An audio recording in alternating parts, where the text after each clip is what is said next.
여러분 안녕하십니까? 가장 빠른 종합뉴스 뉴스큐 시작합니다. 네, 비행기가 추락했다. 또 군부대 폭발 사고가 났다면서 SNS상에서 불안감이 퍼지기도 했죠. 북한 대응훈련 도중에 우리 군의 주력 미사일이 비정상 비행 후 떨어지는, 그러니까 낙탄 사고가 발생을 해 군 대비 태세에 의문점이 생기고 있습니다. 최근에 북한 동향과 함께 군사 전문가와 함께 짚어보겠습니다. 같은 차종에 두세 대 이상 문제가 생겼다. 전문가들은 이런 경우 보통 결함이라고 말합니다. 국민차 소나타부터 최고급 수입차까지 최근 제조사와 차종을 가리지 않고 시동 꺼짐이 반복되고 있습니다. 이 문제 취재한 사회부 김철희 기자가 잠시 뒤에 출연합니다. 네, 수요일 뉴스큐 광고 시간에 알려드린 속보부터 확인하도록 하겠습니다. 윤석열 대통령이 어제 조 바이든 미국 대통령의 친서를 받았는데 IRA 관련한 내용이다라는 속보가 들어왔습니다. 지난번 뉴욕 순방을 기점으로 관심을 모으고 있는 외교 또 경제 관련 현안이죠. 인플레 감축법과 관련된 속보인데 조금 더 전해드리면 조 바이든 대통령이 IRA, 인플레 감축법 관련해서 우려를 잘 알고 있고 한미 간의 협의를 지속하겠다라는 속보죠. 네, 바이든 미 대통령의 친서는 양국 정상 협의 결과를 토대로 작성이 됐으며 대통령실은 인플레이션 감축법 추진과 관련해서 한국 기업에 대한 배려 의지를 피력한 것으로 평가하고 있습니다. 네, 혹시 바이든 대통령이 북한 도발에 대해서 또 언급한 내용이 있으면 포함해서 추가 속보 다시 한번 취재기자 연결해서 알려드리도록 하겠습니다. 네, 북한이 어제 5년 만에 일본 상공을 통과하는 중거리 탄도미사일을 발사한 가운데 한미도 지대지 미사일로 대응 사격에 나섰습니다. 네, 이 과정에서 현무2 한 발이 비정상 비행 후 부대 내로 떨어지는 사고가 발생했는데요. 이런 가운데 미국의 핵추진 항공모함 로널드 레이건함이 동해 공해상으로 다시 전개합니다. 취재기자 연결해 자세한 내용 알아보겠습니다. 한현희 기자. 네, 국방부입니다. 네, 한미 군 당국의 대응 사격 언제 진행한 겁니까? 네, 어젯밤에서 오늘 새벽 사이에 진행됐습니다. 우리 군과 주한미군은 각각 에이테킴스 2발씩을 동해상으로 발사했습니다. 우리 군은 애초 에이테킴스 발사에 앞서서 현무2C 미사일 한 발도 발사한다는 계획이었습니다. 하지만 어젯밤 11시쯤 발사한 현무2C 미사일 한 발이 발사 직후 비정상 비행 후 낙탄했습니다. 동쪽 해상으로 발사한 미사일이 서쪽 기지 내에 있는 군 골프장에 떨어진 건데요. 군 관계자는 민간 피해는 없고 기지 내에서도 인명 피해는 없다고 전했습니다. 또 탄두는 폭발하지 않았고 추진제, 그러니까 연료가 연소하면서 불꽃이 발생한 뒤 추가 화재도 없었다며 늦은 시간 지역 주민들을 놀라게 한 점에 대해 매우 유감이라고 사과했습니다. 미사일이 떨어진 지점으로부터 가장 가까운 민가는 700m 거리에 있는 것으로 전해졌습니다. 군 관계자는 이후 폭발 위험 반경 내에 인원과 차량의 접근을 통제하고 주둔 부대 장병들을 안전지역으로 대피시켰다고 설명했습니다. 또 이후 추가 안전 조치를 미사일 외관의 이상 유무를 확인하고 사격 재원을 3차례 검정하는 등 안전 조치를 한 이후에 오늘 새벽 1시쯤 에이트킴스를 발사했다고 전했습니다. 이와 함께 우리 군과 ADD, 생산업체 등 관계기관이 합동으로 낙탄 원인에 대한 정밀 분석을 실시하고 우리 군과 ADD 공동 주관하에 보유량 전량에 대해서 탄약 이상 유무에 대해 전수조사 등을 실시할 예정이라고 밝혔습니다. 북한의 도발에 대한 대응 사격 도중 사고가 발생한 건 이번이 처음이 아닙니다. 지난 2017년에도 비슷한 사고가 있었는데요. 당시에도 3,700km를 날아간 북한의 중거리 탄도미사일 발사에 대응해서 우리 군이 현무2A 미사일 2발을 발사했는데 이 가운데 한 발이 발사한 지 수초 만에 바다로 추락한 적이 있습니다. 네, 밤사이 진행된 지대지 미사일 사격에 더해서 미국의 핵추진 항공모함 로널드 레이건함이 다시 동해로 전개한다고요? 네, 그렇습니다. 지난달 말 동해에서 우리 군과 함께 연합 해상 훈련을 진행했던 미국의 핵추진 항공모함 로널드 레이건함이 다시 동해로 전개합니다.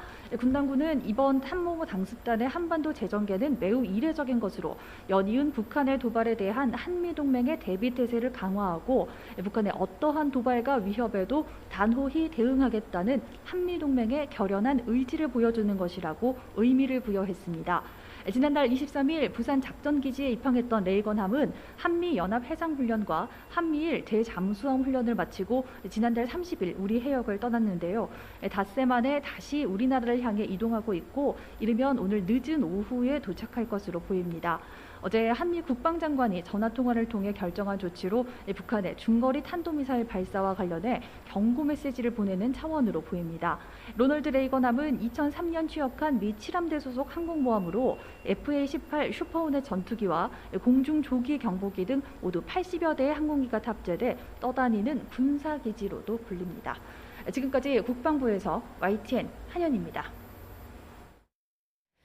네, 그러니까 밤사이에 북한의 중거리 탄도미사일 발사에 대한 우리 군의 대응 사격 과정에서 미사일 한 발이 정상 비행을 하지 못하고 강릉의 공군 부대 안으로 떨어진 겁니다. 대응 사격 사실이 미리 안내되지 않으면서 폭발음과 화염에 놀란 주민들은 밤새 불안에 떨었습니다. 취재기자 연결합니다. 홍성욱 기자. 네, 강릉 공군 제18 전투 비행단 앞에 나와 있습니다. 네, 인근 주민들 많이 놀라셨을 것 같은데 지금 현재 분위기는 어떻습니까? 네, 그렇습니다. 제가 나와 있는 곳이 이 미사일 오발 사고가 발생한 제18 공군 전투 비행단 앞이라고 말씀을 드렸는데 제 뒤로 보이는 곳이 바로 부대 정문입니다. 잠시 옆을 좀 보면 공군 부대인 것을 알 수 있는 이 조형물도 눈에 보이는데요. 바로 뒤가 이 부대입니다.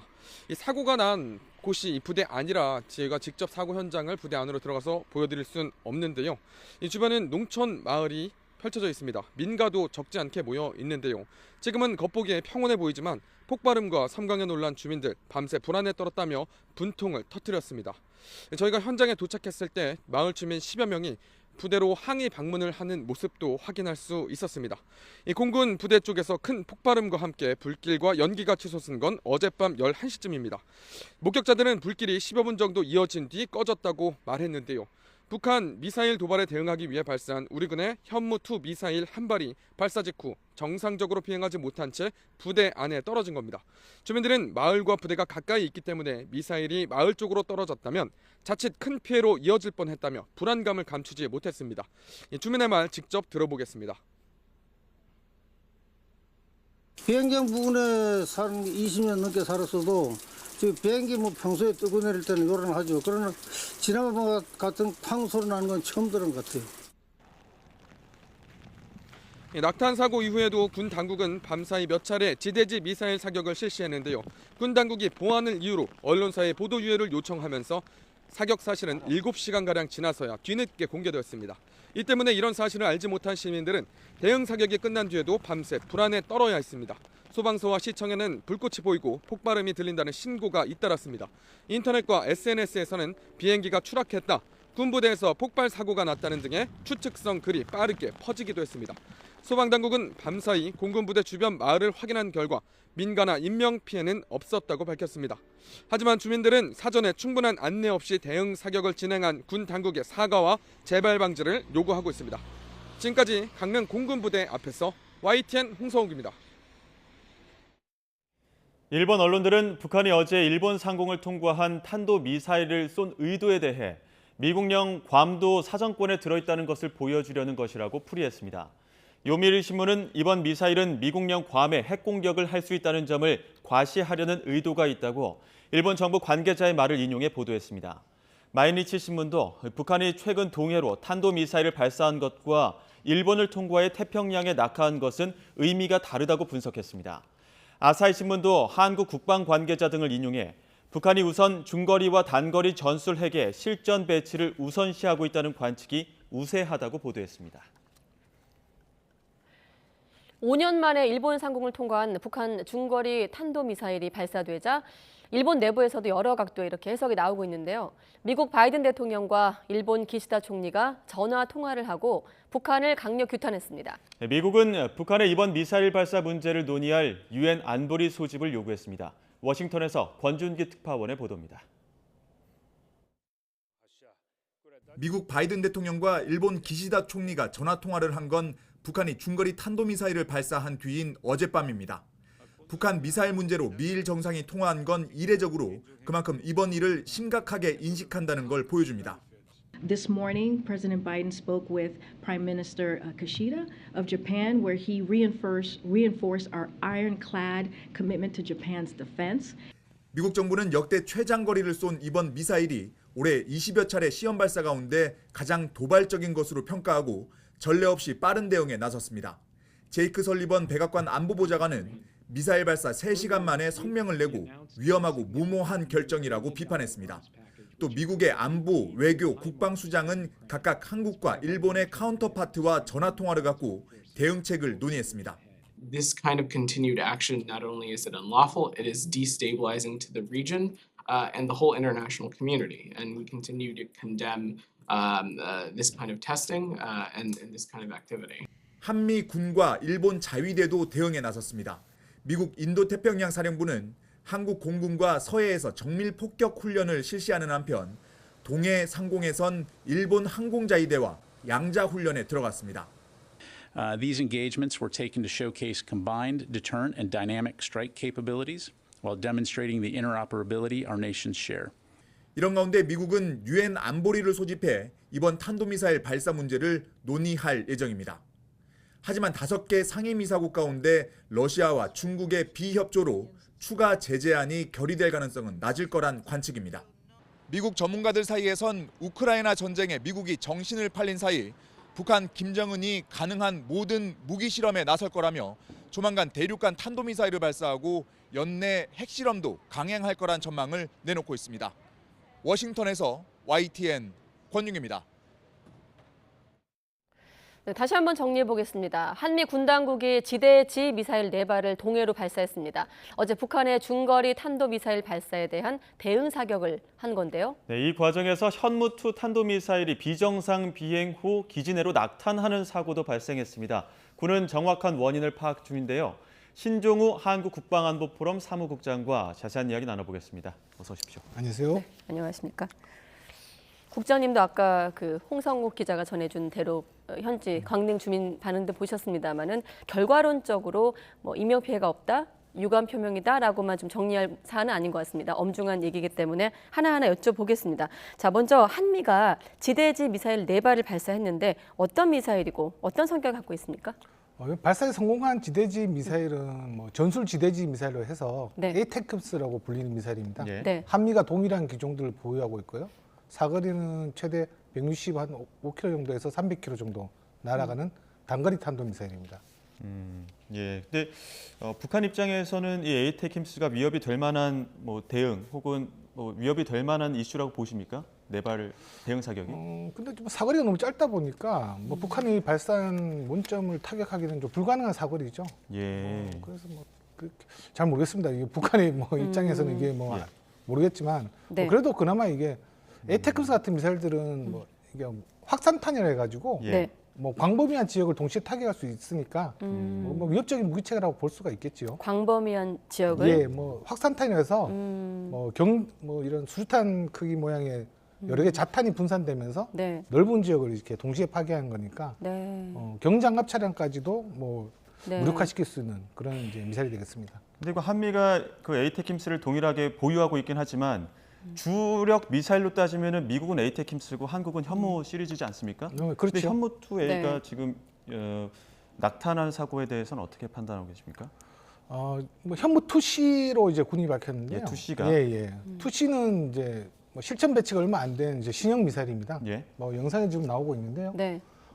지금 보시면 같이 끝부분 탄두부에 날개가 있어가지고 예. 좀 더 정확하게 응중할 수도 있고 기존 현무 2A와 B보다는 좀 길어진 게 좀 특징이죠. 그만큼 사거리가 멀기 때문에 현무 2A 같은 경우는 한 사거리가 300km, 네. 예. 2C 같은 경우는 800km 이상 날아가는 걸로 알려져 있습니다. 이 현무 2C 같은 경우 이제 원점 타격이 활용된다고 하는데 북한 입장에서 좀 연결해서 본다면 어떤 성격의 미사일인가요? 예, 이번에 그 강릉 이제 공군 비행장에서 예. 북한이 발사한 자강도 무평리까지는 한 400km가 좀 넘어요. 그러니까 에이테크스로는 뭐 사정거리가 안 되고 네. 현무 2C 계열로는 여유 있게 사정거리가 되는데 네. 아마 이번에 원점 타격할 수 있는 능력을 좀 보여주려고? 보여주려고 했는데 미사일이 지금 발사 되자마자 이제 폭발하는 사고가 있어서 네. 예. 좀 군이 좀 체면이 많이 구긴 사고가 되었죠. 네. 지금 영상으로도 보고 계시지만 이제 앞서서도 좀 인근 주민들 깜짝 정말 놀랐다 이런 반응도 많았습니다. 지금 군 당국이 발표한 대로라면은 추진체의 추진제가 연소했기 때문에 그러니까 탄두는 터지지 않았다 이렇게 이야기를 하고 있는데 탄두마저 터졌다면 정말 초대형 사고 아닙니까?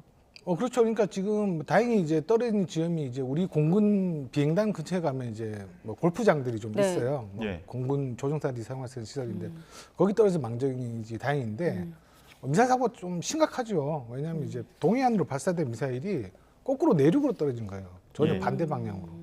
지금 고도가 그러니까 발사되자마자 추락을 해서 이 정도로 끝난 거지. 네. 이게 고도만 조금 높였으면 뭐 인간 주변을 충분히 덮칠 수 있는 상황이거든요. 예. 그러니까 대규모 참사가 일어날 수 있는 그런 사고인데 우려와 그런 입장만으로 이게 한 건 군이 너무 이 사고를 너무 안이하게 보는 것 같습니다. 네, 단순히 부대 주변에 민간이나 인명 피해가 없다는 점, 군 내에서 떨어졌지만 그래도 인명 피해가 없다는 점을 강조하고 있는 것은 군이 좀 안이하게 접근하고 있는 것이다. 그렇죠. 그냥 지금 그 공개된 영상만 보더라도 지금 이거 북한을 불바다로 만들어야 되는데 남한을 불바다로 만든 거 아니에요? 만들 뻔한. 네, 만들 예. 뻔한 거잖아요.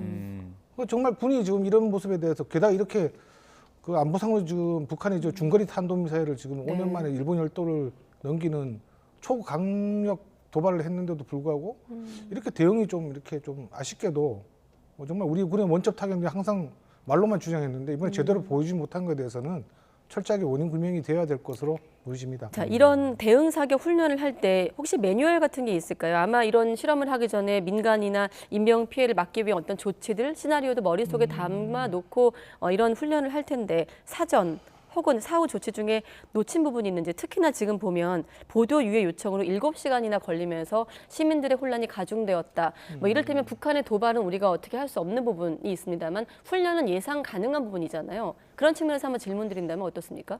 그러니까 지금 뭐 보도 유예 요청이 됐는데 뭐 네. 엠바고로 표현하죠. 그 엠바고가 됐는데 이게 뭐 북한에 대한 어떤 기습적인 좀 이제 군사적 경고를 하기 위해서 좀 하는 것 같아요. 근데 하지만은 지금 지난번 뭐 비행장에서 계속 이런 일이 있었죠. 예.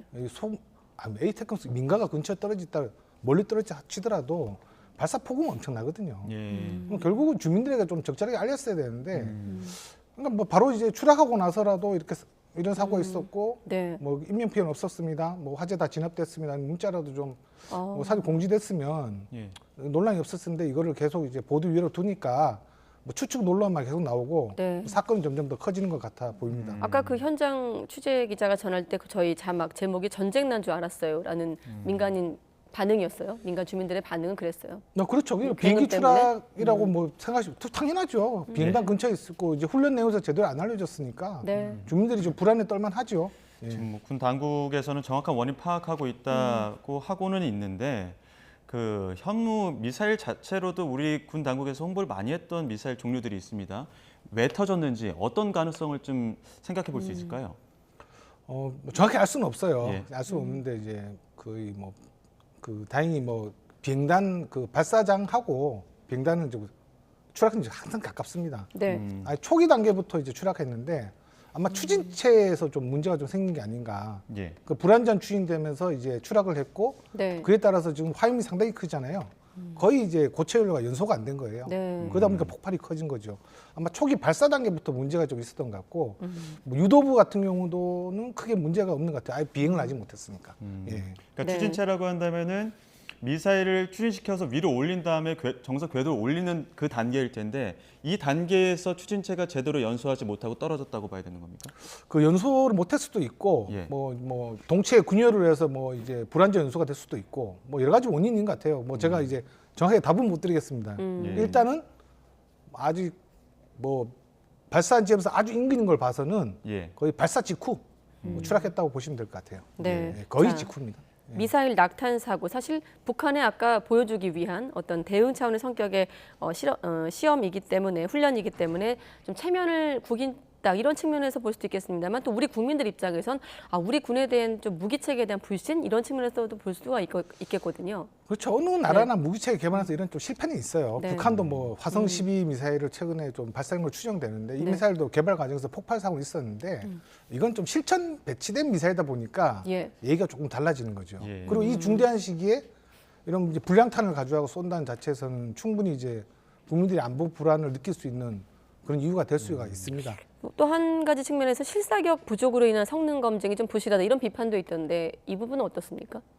좀 말이 안 되는 것 같습니다. 이게 실사격은 할 수가 없죠. 자주 이런 미사일들을. 예. 그러니까 이런 미사일들은요, 기본적으로 에이테크스도 그렇고 진공 포장으로 거의 이루어집니다. 네. 그리고 미사일을 오래 보관할 수 있고 테스트기로 미사일의 작동을 우리 자동차 정비소감이 테스트기 보잖아요. 네. 그런 식으로 다 테스트를 해요.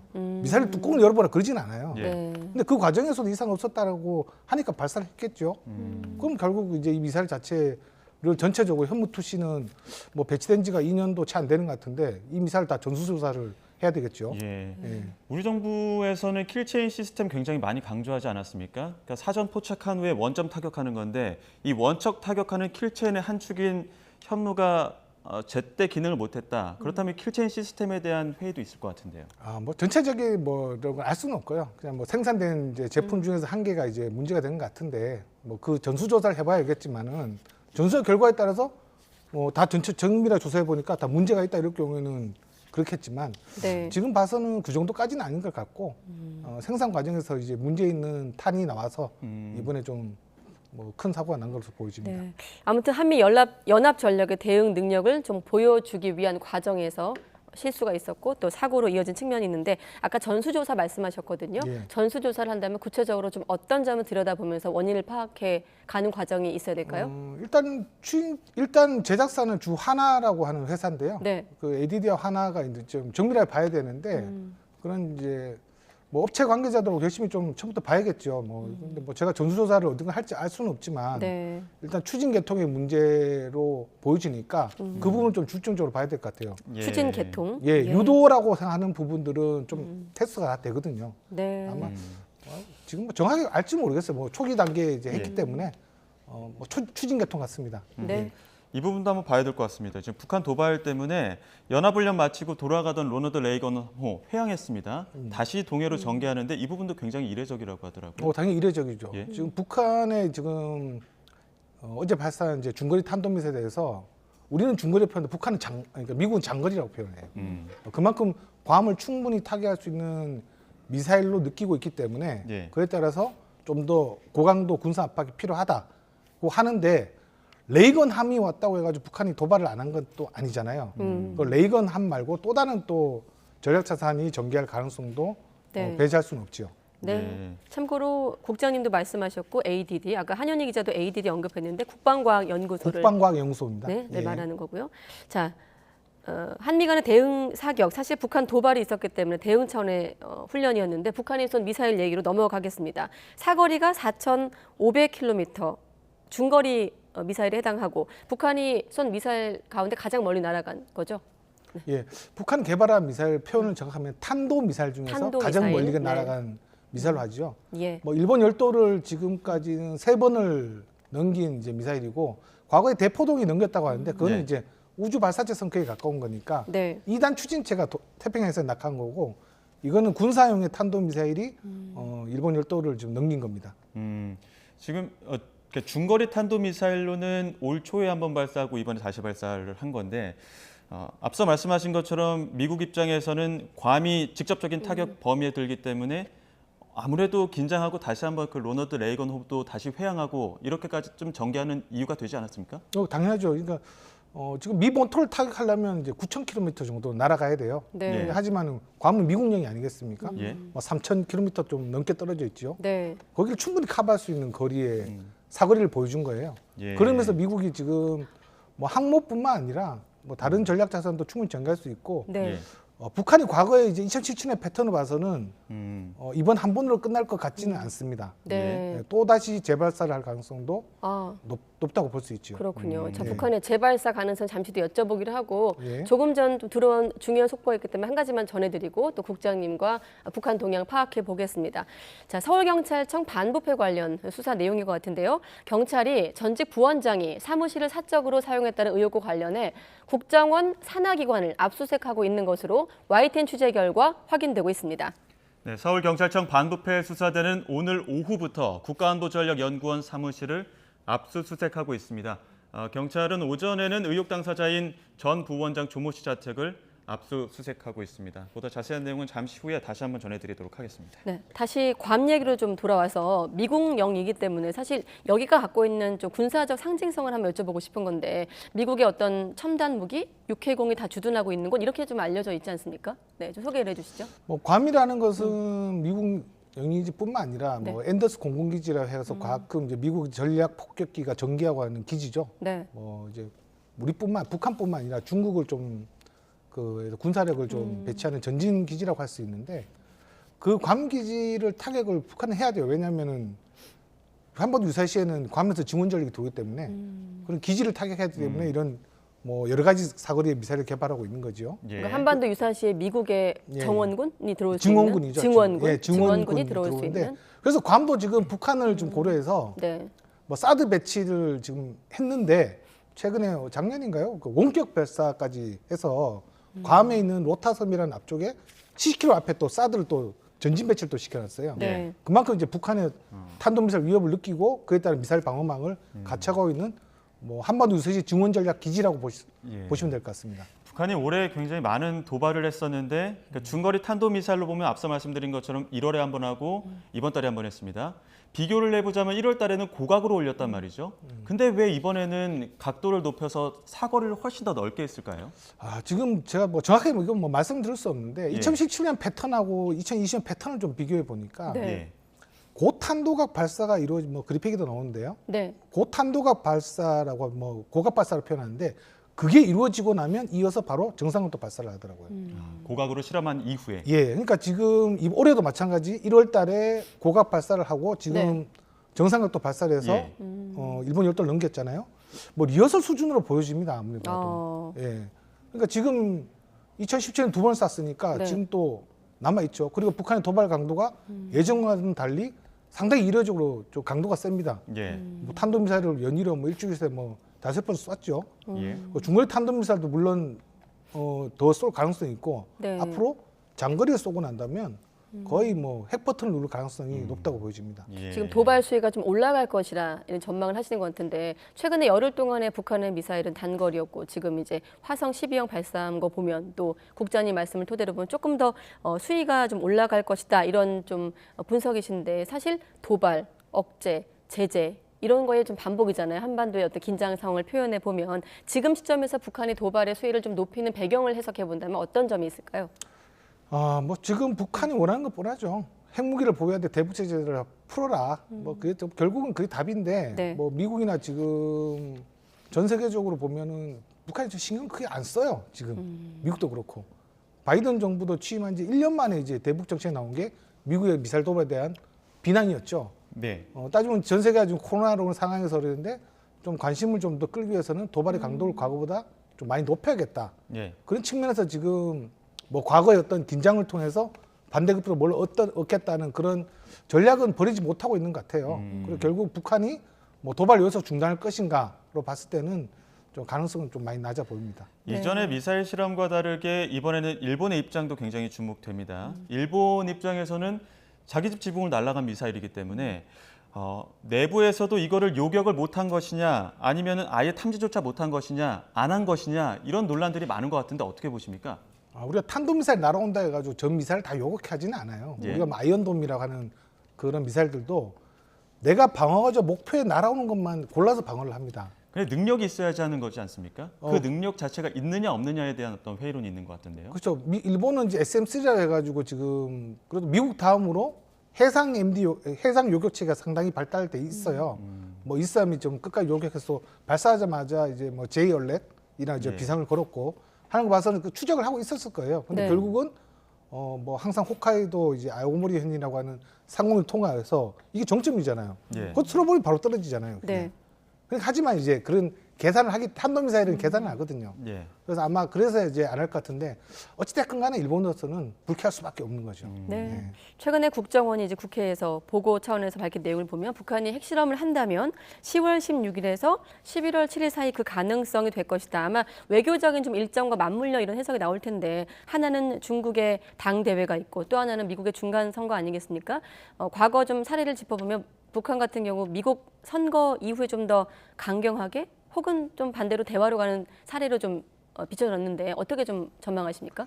그렇죠. 미국 중간선거를 앞서서 이제 미국 국민의 여론이 어떤가 되게 중요하잖아요. 네. 미국 국민의 여론이 과거같이 이렇게 뭐 북한에 대해서 제대로 못 잡나 비난을 할 것이냐 그것도 아니라고 보여져요.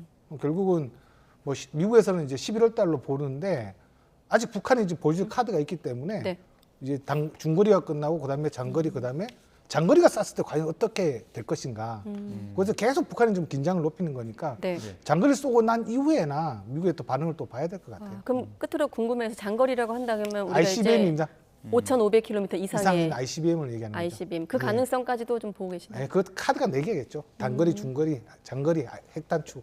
이렇게 다 북한은 또 그 도발 강도를 아마 연초부터 바이든 취임이 다 준비했던 같아 보입니다. 네. 예. 군의 어떤 대비 태세 점검까지 좀 필요한 시점인 것 같습니다. 예, 왜냐하면 많이 아쉽죠. 북한의 예, 예. 도발 수위는 점점 올라갈 거기 때문이니까요. 예, 예.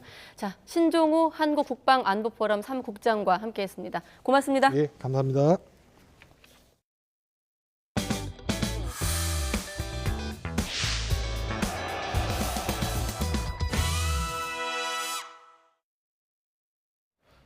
네, 국회에서도 이 문제로 공방입니다. 현무2 발사 실패 사고를 놓고 야당은 윤석열 정부의 안보 공백을 보여주는 사례라고 비판한 반면에 여당은 논리 비약이라고 맞받았습니다. 네, 이런 가운데 국정감사 이틀째인 오늘 주요 상임위 위원회마다 공방도 이어지고 있습니다. 국회 취재기자 연결합니다. 김태민 기자.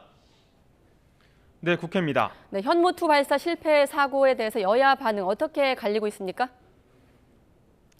네, 포문은 야당이 먼저 열었습니다. 국회 국방위원회 소속 민주당 의원들은 오늘 오전 기자회견을 열고 이번 발사 실패 사고는 윤석열 정부의 안보 공백을 극명히 보여주는 사례라고 비판했습니다. 특히 국민 머리 위에 현무2가 떨어진 건 완벽한 작전 실패라며 안보 당국이 지금이라도 낱낱이 국민에게 경위를 보고하라고 촉구했습니다. 들어보겠습니다. 이번 현무2 사건은 윤석열 정부의 안보 공백이 심각하다는 것을 낱낱이 보여주고 있습니다.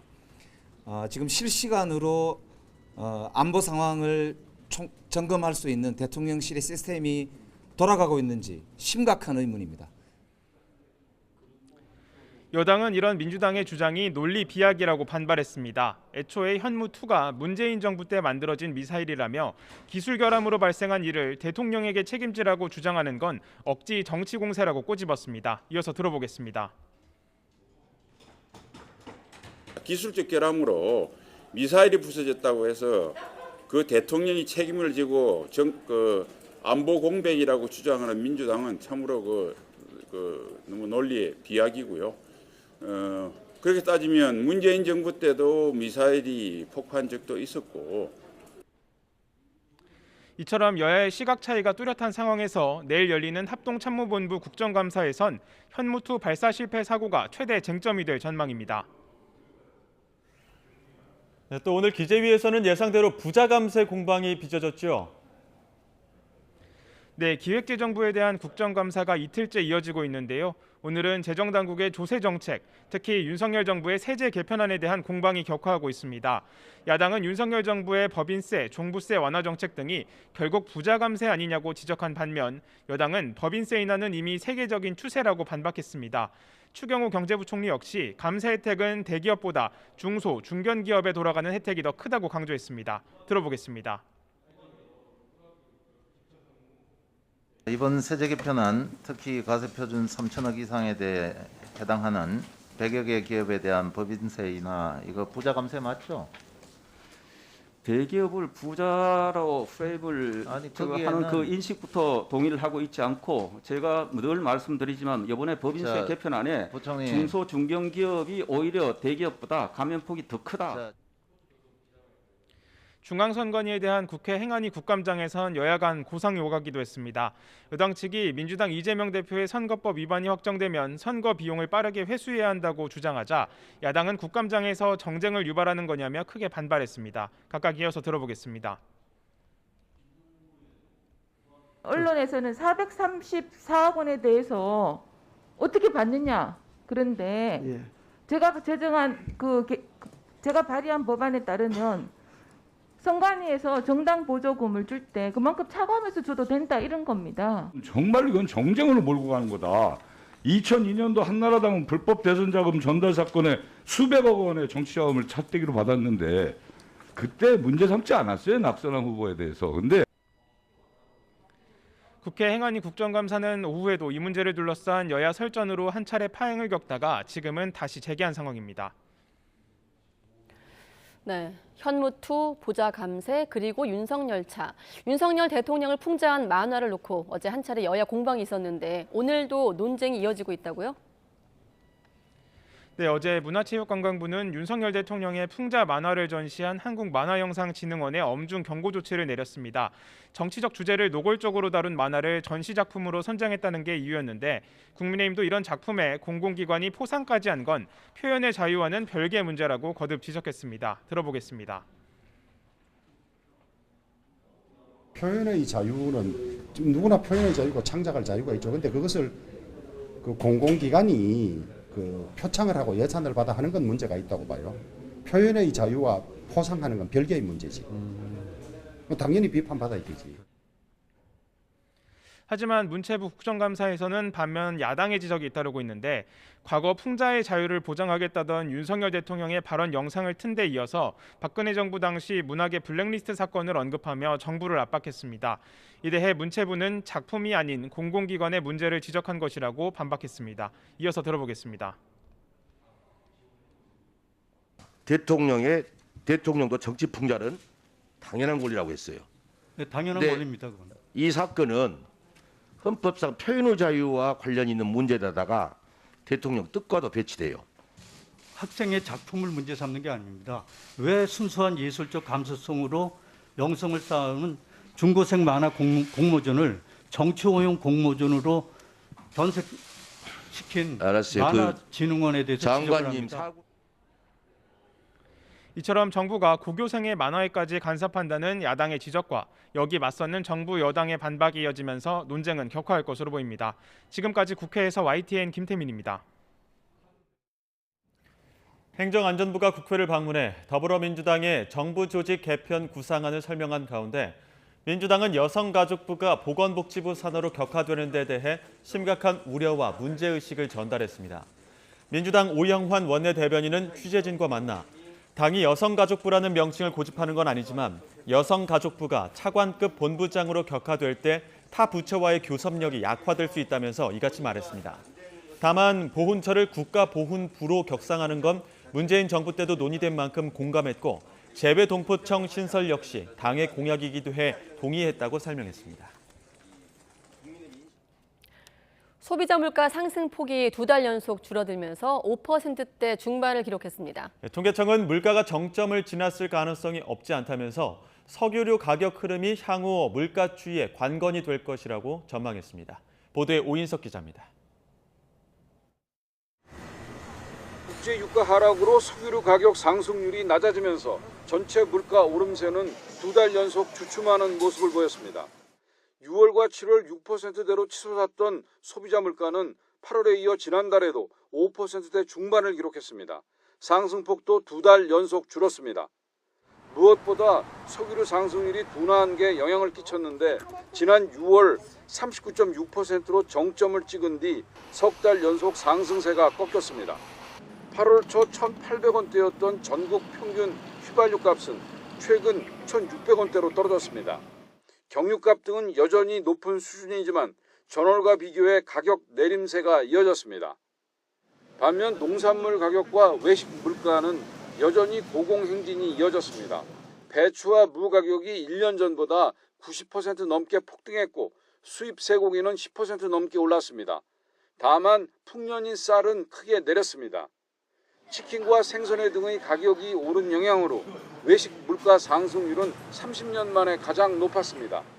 전기와 가스 요금은 15% 이상 올랐는데 최근 동반 인상으로 향후 더 오르게 됩니다. 통계청은 앞으로 물가 추이는 석유류 가격 흐름이 관건이 될 것으로 전망하면서 물가 상승세가 정점을 지났을 가능성이 없지 않다고 설명했습니다. 지금까지 흐름이 어느 정도 유지된다면 이전 수준으로까지 크게 회귀하지만 않는다면 석유류 가격이 지금 수준의 지금 수준의 상승률 수준에서 등락하지 않을까 그렇게 판단하고 있습니다.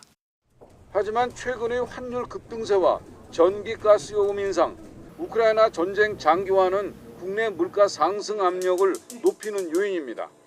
물가 당국인 한국은행은 외식 등 개인 서비스 품목을 중심으로 오름세가 지속적으로 확대되고 있다며 소비자 물가는 상당 기간 5~6%의 높은 오름세가 이어질 것으로 내다봤습니다. YTN 문석입니다. 네, 이 같은 고물가 우려에 대해서 한덕수 국무총리가 우리나라의 물가는 다른 나라에 비하면 나름대로 선방하고 있다고 밝혔습니다. 한 총리는 지난달 국내 소비자 물가지수가 지난해 같은 달과 비교해서 5.6%로 2달 연속 둔화세를 보인 반면에 미국은 8월 달 전년 동월 대비 8.3%, OECD는 평균 10.3%로 나타났다면서 이같이 밝혔습니다. 또 우리나라는 외환 보유액이 세계 9위이고 재정을 중장기적으로 건전하게 가져간다는 방향을 취하고 있는 만큼 재정 건전성에 대한 대외적 평가도 호의적이라고 평가했습니다. 하지만 현장 물가는 심상치 않습니다. 특히 국제 펄프 가격이 1년 사이에 50% 넘게 증가하면서 종이값이 전례 없이 치솟고 있습니다. 영세한 인쇄 업체들은 혹시라도 손님이 떠날까 손해를 보면서도 가격을 올리지 않는 경우도 있다는데요. 자세한 내용 현장에 나가 있는 취재기자 연결해 알아보겠습니다. 김다현 기자. 네, 충무로 인쇄거리에 나와 있습니다. 네, 전례 없는 종이값. 현장 분위기도 전해주시죠. 네, 제가 오늘 아침부터 이곳에 나와 있었는데 이곳은 전반적으로 한산한 분위기였습니다. 문서의 디지털화가 빠르게 진행되고 있고 또 코로나19 여파로 매출이 감소했기 때문인데요. 상인들은 안 그래도 인쇄업계가 어려웠는데 최근 종이 가격까지 올라 버티기 힘들다고 말했습니다. 이야기 직접 들어보시죠. 종이값이 많이 오르다 보니까 많이 어려움을 겪고 있죠. 거의 한 4차례에 걸쳐서 오르다 보니까 이제 거래처의 그런 관계도 인쇄업계에서는 보통 전지 500장, 즉 종이 한 연을 기본 단위로 판매하고 있습니다. 현재 종이 한 연 가격은 62,000원 수준으로 지난해보다 무려 50% 넘게 올랐습니다. 지난해 4차례, 올해만 벌써 2차례 가격이 오르면서 가격표를 수차례 수정했다는데요. 업계 관계자는 가격이 수시로 올라 손님들에게 말하기도 미안할 정도라며 난처한 표정을 감추지 못했습니다. 이렇게 종이 가격이 폭등한 이유, 종이 원료인 펄프 가격이 고공행진을 하고 있기 때문인데요. 펄프 가격은 지난해 말보다 50% 넘게 급등해 현재 1톤에 $1,000 수준입니다. 전례 없는 인상률이지만 이 가격이 한동안 안정되긴 어려워 보입니다.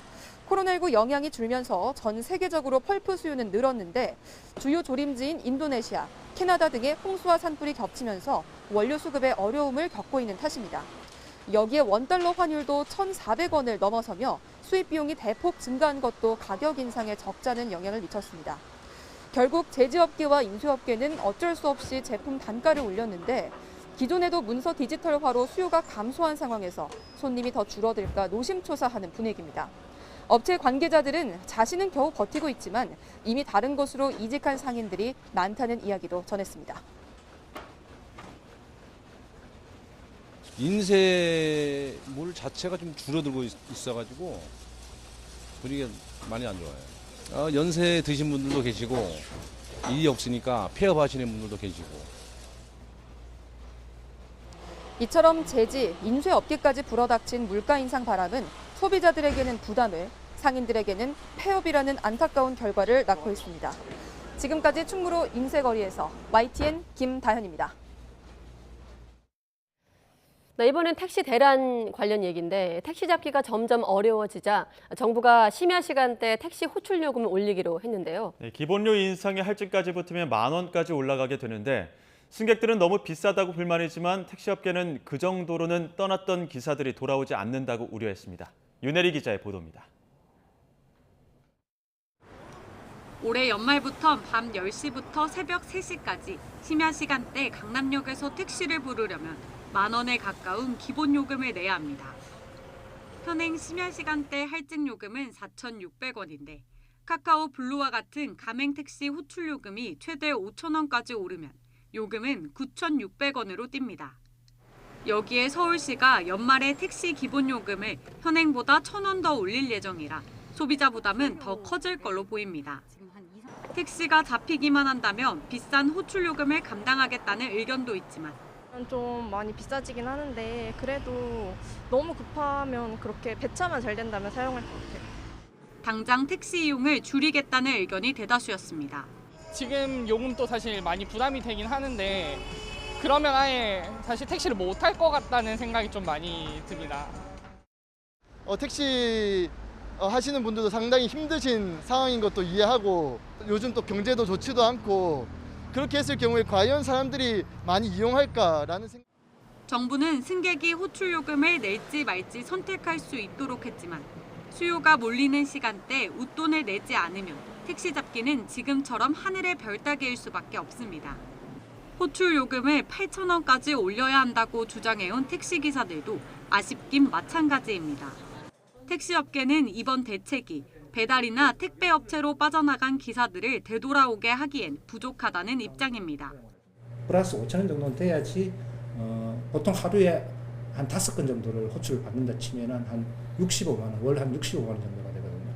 최소 300만 원 이상은 돼야지 그래도 기사들이 돌아올 수 있는 유인책이 될 수 있다. 이들은 택시 기본요금 인상과 함께 원하는 시간대, 원하는 만큼 일할 수 있도록 기사들의 근로 형태 유연화가 필요하다고 강조했습니다. 사회적 거리두기 해제 이후 심야 시간대 귀가를 발목 잡았던 택시 대란이 호출료 인상 등 이번 정부의 대책으로 해소될 수 있을지 관심입니다. YTN 윤혜리입니다. 방송인 박수홍 씨가 검찰 대질 조사를 받는 도중 부친에게 폭언과 폭행을 당해 병원으로 이송된 것으로 알려지면서 세간의 이목이 집중되고 있습니다. 이 사태의 시작부터 다시 살펴보겠습니다. 지난해 4월 박수홍 씨는 친형 부부가 회사 수익 배분을 지키지 않고 법인 자금과 출연료 등을 횡령했다며 친형 부부를 고소했습니다. 고소 과정에서 박수홍 씨 개인 통장에서 허락 없이 30억 원 정도가 인출된 것으로 드러났고 일반 사람들에 비해 6배 많은 사망보험이 박수홍 씨 이름으로 가입된 것까지 확인돼 손해배상 소송과 함께 검찰 수사도 진행 중입니다. 결국 박수홍 씨의 친형은 지난달 13일 특정경제범죄 가중처벌법상 횡령 혐의로 구속됐는데요. 박수홍 씨는 구속된 친형과의 대질 조사를 받기 위해 어제 검찰에 출석했고 참고인으로 출석한 부친이 박수홍 씨에게 폭언과 함께 폭행을 한 겁니다. 박 씨는 호흡곤란으로 실신했고 병원으로 이송됐습니다. 왜 아버지가 아들을 폭행한 사태까지 오게 됐을까요? 현재 박수홍 씨의 부친은 큰아들 대신 모든 횡령과 자산 관리를 본인이 했다고 주장하고 있는데요. 박수홍 씨 측 변호인은 친족 상도례를 악용하려는 의도라고 지적하고 있습니다. 자, 여기서 친족 상도례란 법은 문지방을 넘지 않는다라는 고대 로마법 정신을 구현한 것으로 우리 형법이 처음 도입된 1953년부터 제정됐습니다. 친족 간 재산 문제에 국가 공권력은 관여하지 않는다는 취지죠. 모든 죄에 적용되진 않고 절도, 사기, 횡령, 배임 등 재산죄만 적용됩니다. 또 친족의 기준도 직계혈족, 배우자, 그리고 동거친족, 동거가족 또는 그 배우자에 해당합니다. 박수홍 씨와 부친은 직계혈족에 해당하기 때문에 부모 자식 간의 재산 범죄는 형이 면제돼 처벌할 수 없는 것이죠. 친족 상도례가 악용된 사례들도 있습니다. 특히 장애인들의 피해가 컸는데요. 지적장애를 가진 조카가 부친의 사망으로 상속재산을 받자 작은 아버지 부부는 조카에게 동거를 제안해 함께 살면서 조카 이름으로 금융거래를 하고 월급 등을 착취했습니다. 장애인 인권기관이 이를 확인하고 고소 절차를 진행했지만 친족 상도례의 동거 친족에 해당한다며 기소조차 되지 못한 적이 있습니다. 이런 사례들 때문에 친족 상도례 폐지에 대한 여론도 높은 상황이죠. 박수홍 씨의 경우에는 친형 부부가 동거 가족도 아닌데다 횡령 정황 일부가 밝혀진 만큼 친족 상도례 적용 자체가 어렵다는 시각이 우세한데요. 법리적 해석을 떠나 친형 부부의 고소에 이어 부친의 폭행 등 가족 간의 불화가 점입가경으로 이어지면서 보는 이들의 안타까움을 더하고 있습니다.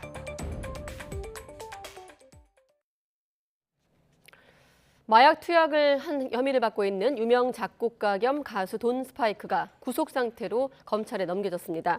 돈 스파이크는 지난해 12월부터 올해 9월까지 보도방 업주와 함께 8차례에 걸쳐 필로폰을 공동 매입한 혐의를 받고 있는 가운데 한 차례는 텔레그램을 이용해 단독으로 마약을 매입한 것으로 확인되고 있습니다. 또 같은 기간 서울 강남구와 광진구 일대 호텔과 차량 등에서 여성 접객원 등과 10여 차례 마약을 투약한 혐의도 받고 있습니다. 검찰이 대장동 일당을 위례 신도시 개발 비리 혐의로 추가 기소하면서 당시 성남시장이었던 이재명 민주당 대표가 사업 방식과 이익 배분 검토를 비공개 승인했다고 적시한 것으로 나타났습니다. 이를 비롯해 위례 사건 공소장에선 이재명 대표 이름이 18번 언급이 됐는데 성남FC 사건과는 달리 민간 특혜를 공모했다고 쓰지는 못했습니다. 나혜인 기자가 설명해 드립니다. YTN이 확보한 대장동 일당의 공소장을 보면 검찰은 위례 신도시 개발 사업이 비공개로 추진됐다는 점에 주목했습니다.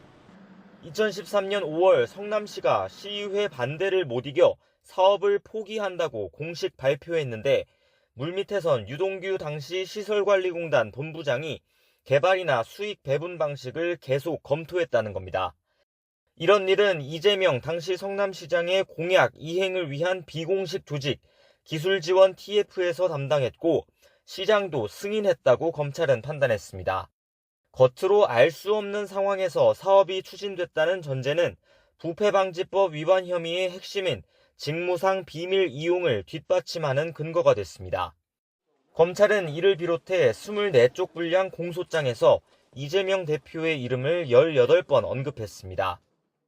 위례 신도시 개발은 대장동과 함께 성남시장 이재명의 주요 공약이었고 민관 합동으로 추진하며 남욱, 정영학 일당과 이해관계가 갖게 됐다고 주장했습니다. 이 대표 재선에 도움이 되도록 해야 한다거나 위례 사업 자료를 직접 보고하려 했다는 당시 유동규 전 본부장의 말도 적어놨습니다. 하지만 이 대표가 이들과 공모했다거나 멋대로 사업을 주무르는 걸 알았다고는 명확히 밝히지 못했습니다. 검찰은 일단 남욱 일당이 유 전 본부장의 비호 아래 위례 신도시 개발 계획과 타당성 평가, 공모 지침을 모두 미리 쥐고 사업에 참여해 42억 원을 챙겼다고 결론냈습니다. 시공사인 호반건설에도 2차례 이면 계약으로 169억 원을 안겼다고 판단했습니다. 검찰은 위례 신도시 개발 과정에서 오간 뇌물을 추가 수사하며 닮은 꼴인 대장동 사업에도 부패방지법을 적용할지 검토하고 있습니다. 대장동 사건 공소장에서 한 차례도 언급되지 않았던 이 대표를 겨누는 건 그 다음이 될 것으로 보입니다. YTN 나힌입니다. 네, 계속해서 YTN이 연속 보도하고 있는 내용인데 여행업 단체 회장이 이끄는 업체들이 코로나 위기 때 1,000억 원이 넘는 계약을 싹쓸이하고 인건비나 방역 물품을 빼돌렸다는 의혹입니다. 이 여행사들의 코로나 특수 의혹 전반에 대해서 서울경찰청 차원에서 직접 수사에 나선 것으로 취재 결과 확인됐습니다. 이준엽 기자가 단독 보도하겠습니다. 국경 봉쇄와 이동 제한으로 여행업계 전체가 큰 어려움을 겪었던 코로나 위기 당시 영업이익이 껑충 뛰며 오히려 호황을 맞이한 두 업체가 있었습니다. 바로 여행업단체 회장이 이끈 회사들이었습니다. 지자체와 공공단체로부터 1,200억 원이 넘는 코로나 임시생활시설 등의 운영 계약을 따낸 게 비결이었습니다. 그런데 계약 건수 90% 이상이 수의 계약이었던 것으로 YTN 취재 결과 드러났습니다. 고발됐는데도 이후에도 수의계약 체결을 하셨더라고 보니까 알려온 사실과 전혀 상관없다. 전혀 이렇게 얘기하셨는데 아니 불법으로 고발당했는데도 전혀 본인들은 제일 잘못이 없다고 연판. 서울 영등포구 생활치료센터를 운영하면서는 인건비를 1,300만여 원을 유용한 정황도 포착돼 경찰에 고발당했습니다. YTN 취재 결과 지난주 서울경찰청이 관할 경찰서로부터 이 사건을 모두 넘겨받은 것으로 확인됐습니다. 계약한 지자체나 공공기관이 한두 곳이 아니고 인건비 문제 말고도 제기된 의혹이 다양하다 보니 지방청 차원에서 직접 수사에 나선 겁니다.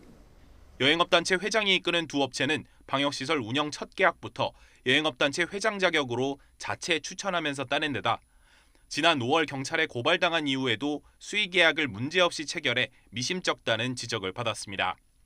방역시설을 운영하면서 인건비를 한 사람당 400만 원 이상 과다 청구했다는 의혹이 제기되는가 하면 국고로 지원받은 방역 물품을 업체의 다른 행사에 무단으로 빼돌린 정황도 포착됐습니다.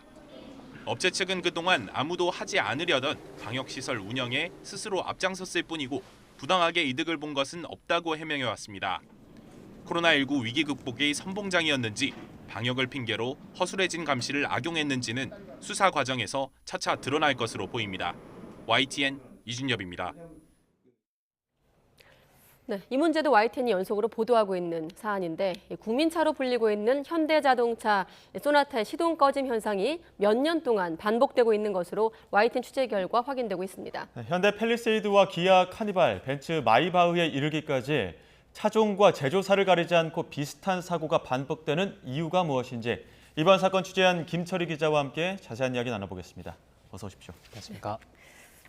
네, 한번 생각을 해봤는데 자동차에서 시동, 굉장히 기본적이고 원초적인 기능인데 여기에 문제가 발생했다는 거 아니겠습니까? 그것도 도로 위에서 꺼지는 거 심각하다고 볼 수 있는데 이번에 또 다른 사례가 나온 겁니까? 네, 그렇습니다. 인천에서 YTN으로 시동 꺼짐 관련 제보가 들어왔는데요. 네. 제보자는 지난 5월 3,000km 정도 주행한 현대 소나타 차량을 몰다가 아찔한 일을 겪었다고 말을 했습니다. 연비 향상을 위해 정차 때 시동이 잠시 꺼지는 이른바 스톱앤고 기능을 켜놨는데 멈췄다 출발하려 하자 시동이 걸리지 않았고 이후 완전히 꺼진 겁니다. 처음에는 우연인가 했지만 비슷한 시동 꺼짐 이후에도 10번 가까이 반복됐다는 게 제보자 설명입니다. 공식 수리점을 여러 번 방문해 엔진룸 내부 부품부터 연료 펌프, 배터리까지 교체했는데요. 이후에도 시동 꺼짐 증상이 이어졌고 결국 안전을 위해 차량을 말소 처리하기로 했다고 합니다. 직접 들어보시겠습니다. 스탑앤고 기능을 사용한 채로 정차 중이었었고 다시 재출발했을 때 시동 꺼짐 증상이 발생이 되었고요. 증상을 못 잡는 게 큰 문제지 않을까 하는 생각을 합니다. 생명과 직결이 될 수도 있고 사고가 났을 때 큰 사고로 이어질 수 있다 보니까 제보자 이야기처럼 정말 생명과 직결된 문제이기도 한데 같은 해당 차종으로 이전에도 같은 사례가 있기도 했었고 심지어 순찰자에서도 이런 일이 있었다고요? 네, 그렇습니다. 해당 차종에서 비슷한 증상을 겪었다는 제보가 계속해서 이어지고 있는데요. 최근에는 같은 모델의 신형 순찰차에서까지 시동 꺼짐 현상이 일어나서 논란이 되기도 했습니다. 문제가 불거질 때마다 현대차는 소프트웨어 업데이트 등 필요한 조치를 취했다고 밝혀왔지만 문제가 반복되고 있는 건데요. 순찰차를 직접 운전하는 경찰들은 업데이트를 받고 빈도는 줄긴 했지만 시동이 안 걸린다고 말하거나 도로에서 갑자기 시동이 안 걸려서 시겁했다는 글을 직장인 커뮤니티에 남기기도 했습니다. 심지어 급한 출동이 있었는데 사고가 날까 조마조마했다 이런 글까지 확인할 수가 있었습니다. 그러게요. 출동해서 급한데 시동 꺼지면 얼마나 조마조마할까요? 자, 혹시 문제 원인이 나온 게 있습니까? 네, 일단 이번 인천 사례의 경우에는 명확한 원인이 나오지가 않았습니다. 현대차가 자체 조사 결과를 해봤는데 시동 꺼짐이 확인되지 않았다고 설명했고요. 다만 스톱앤고 기능을 켜놓으면 엔진의 회전수가 떨어지는 현상이 있었던 것은 맞는다고 인정했습니다. 또 이후 연구소에 차량을 넣어서 정확한 원인이 무엇인지 규명 작업을 벌일 예정이라고 덧붙였습니다. 전문가들은 스톱앤고 기능과 관련된 부품들의 결함 가능성 그리고 소프트웨어 문제 등을 원인으로 지목했는데요. 직접 들어보시겠습니다. 시그널이 돼서 시동을 걸어줘야 되는데 그게 연동성이 떨어지는 거죠. 같은 차종에 두세 대가 생겼다 그러면은 결함이라고 볼 수가 있죠. 이게 뭐 기능이 제 기능을 하지 못하고 시동까지 꺼버리면 없는 이만 못한 기능인 것 같은데 이런 시동 꺼짐 보도된 게 이번이 처음이 아니지 않습니까? 네, 그렇습니다. 저희가 처음 시동 꺼짐 관련 보도를 전해드렸던 게 지난 7월쯤인데요. 네. 당시 YTN으로 현대자동차의 신형 SUV 차량이죠. 더 뉴 팰리세이드에서 시동 꺼짐 현상이 나타났다는 제보가 들어왔습니다. 확인해 봤더니 한 달도 안 돼 국토부 산하 자동차 리콜 센터에 관련 신고가 수십 건 접수될 정도로 문제가 컸는데요. 네. 결국 기사가 나가고 2주 정도가 지나서 현대차가 해당 차종 4천여 대를 리콜했습니다. 이후 다른 차량에서도 시동 꺼짐 문제가 있었다는 제보가 잇따랐는데요. 기아의 카니발 모델에서도 차량이 천천히 달리거나 멈춘 상태에서 시동이 꺼져버리는 사례가 속출해 국토교통부가 원인 파악을 위한 기술 분석에 나섰고요. 지난해 국내에 출시된 벤츠 최고급 사양 마이바흐 S580 차량에서도 시동 꺼짐 현상이 보고됐습니다. 유턴하던 벤츠 차량의 속도가 급격히 떨어지더니 도로 위에 그대로 멈춰버렸다거나 달리던 와중에 계기판에 정차 후 엔진을 꺼라는 알림이 뜬 뒤에 차량 작동이 멈춰버렸다는 소식이 YTN을 통해 꾸준히 보도됐습니다. 네, 지금 보면 차종도 그렇고 회사도 가리지 않고 이런 문제가 반복되고 있는데 우리가 흔히 전자기기나 자동차 같은 경우 내용이 좀 첨단화되고 복잡해지면 고장나는 경우가 많다 이렇게 말하지 않습니까? 혹시 그런 부분과 좀 연결해서 보는 측면이 있을까요? 네, 제가 전문가를 만나서 원인 네. 또 해결책에 대해서 이야기를 나눠봤는데요. 네. 전문가도 비슷한 얘기를 했습니다. 전문가에 따르면 지난 몇십 년 동안은 시동 꺼짐 현상의 가장 흔한 원인이 물리적인 문제였다고 합니다. 네. 차량 안에 있는 여러 다발의 배선에 문제가 생기거나 배선 사이에 접촉 불량이 발생하는 경우 또 센서에 불량이 생기는 경우가 여기에 해당하는데요. 하지만 최근에는 차량 내부 컴퓨터 등의 문제가 생겨 시동이 꺼지는 경우가 더 많다고 합니다. 요즘 공급되는 차량은 수많은 반도체가 들어가는 큰 전자장치라고 할 수 있는데요. 네. 여기에 문제가 생기면서 시동이 꺼지는 경우가 늘어나고 있다는 겁니다. 근데 자동차 안에는 이런 문제 대비하기 위한 장치도 있고 또 이런 상황에 처했을 때 대처하는 방법들도 좀 설명이 돼 있지 않습니까? 네, 맞습니다. 말씀하신 것처럼 크고 복잡한 전자장치를 돌리기 위해서 문제 해결에 필요한 이런 알고리즘도 다 차량에 적용이 되어 있는데요. 여기에서 말하는 알고리즘이란 쉽게 말해서 차에서 생기는 문제 해결하기 위한 자체 설명서라고 할 수 있습니다. 하지만 발생할 수 있는 문제의 경우의 수가 기하급수적으로 늘어나다 보니까 웬만한 설명서로는 모든 상황에 대처하기가 어려워진 겁니다. 만에 하나 알고리즘으로 해결할 수 없는 돌발 상황이 발생하면 차량의 안전을 위해 시동을 꺼버리게 되는 겁니다. 전문가 이야기로 직접 들어보시겠습니다. 컴퓨터는 어디다 기준을 맞춰야 될지 모르니까 시동을 일단 끄고 보는 거죠. 왜? 안전해야 되니까. 왜냐면 계속 그 시간에 그 조건에 RPM이 올라가면 어떤 급발진 만들 수 있고 어떤 상황이 위험하기 때문에. 결국 이 질문이 가장 중요한데 자 그렇다면 시동 꺼짐 막기 위해서 어떤 노력, 어떤 대비가 필요한 겁니까? 네, 우선 전문가들은 차 안에 들어가는 부품은 거의 완벽한 수준에 도달했다고 설명했는데요. 네. 한마디로 이제 하드웨어 쪽에서는 큰 결함이 일어나기가 어렵다는 얘기입니다. 따라서 앞으로는 소프트웨어 분야에 더 집중할 필요가 있다고 했습니다. 특히 알고리즘 등 소프트웨어 자립도가 낮은 국내 기업들은 지금부터라도 기술 개발에 더 적극적으로 나서야 경쟁력과 안전이라는 두 마리 토끼를 잡을 수 있다고 조언했습니다. 이 부분 역시 직접 들어보시겠습니다. 알고리즘을 개발하고 알고리즘을 우리가 주도할 수 있는 그런 이제 어떤 체계가 되지 않으면 앞으로도 경쟁에서 많이 뒤처질 수밖에 없다. 또 소비자 보호 측면에서 봐도 보완해야 할 점이 많은데요. 특히 수입차 쪽 문제가 더 심각합니다. 오늘 저희 리포트에서 전해드렸던 것처럼 최근 5년 동안 소비자원에 접수된 수입차 관련 피해 구제 건수만 1,400건이 넘고요. 네. 이 가운데 개인이 피해 구제를 신청하고도 합의에 이르지 못하는 경우 역시 매년 늘어나는 추세입니다. 남은 건 결국 소송인데 외국 대기업을 상대로 소비자 개인이 법적 대응을 하는 게 쉽지 않다 보니까요. 문제가 이어지고 있습니다. 그런데 현재 시행 중인 한국형 레몬법 등 여러 소비자 보호법들은 강제성과 구체성이 부족한데요. 따라서 차에 문제가 생겼을 때 소비자가 구체적으로 어떤 과정을 거쳐서 어떤 보호를 받을 수 있는지 제도적으로 명확하게 정해야 한다는 목소리에 힘이 실립니다. 네, 아까 자동차 명장 인터뷰 소개해 주셨는데 내일 리포트에도 이 자동차 명장과 함께 확인한 부분이 후속 보도로 나가죠? 네, 그렇습니다. 저희가 짧게 방금 원인과 해결책 관련해서 전해드렸었는데요. 네. 또 저희가 내일 리포트에서 이 명장과 함께 구체적으로 취재한 내용이 나가니까요. 네. 내일 리포트 참고해 주시면 더 좋겠습니다. 네, 혹시라도 이 방송 보시면서 내 차에도 조금 문제가 있었는데 혹시나 하면서 주저했던 시청자분 계시다면 김철희 기자가 취재한 리포트 내용 참고하시고 또 내일 리포트까지 함께 확인하시기 바랍니다. 사회일보 김철희 기자였습니다. 수고했습니다. 고생했습니다.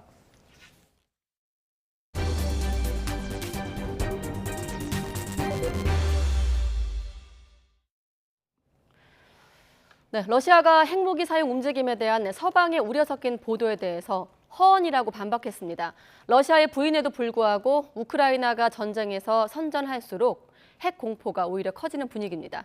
김선희 기자입니다. 영국 더 타임스는 지난 3일 수세에 몰린 러시아가 핵장비 수송과 함께 핵 실험을 준비하고 있다고 보도했습니다. 북대서양 조약기구도 회원국에 러시아가 지구 종말의 무기로 불리는 핵어뢰 포세이돈 실험을 계획하고 있다는 첩보를 보냈습니다.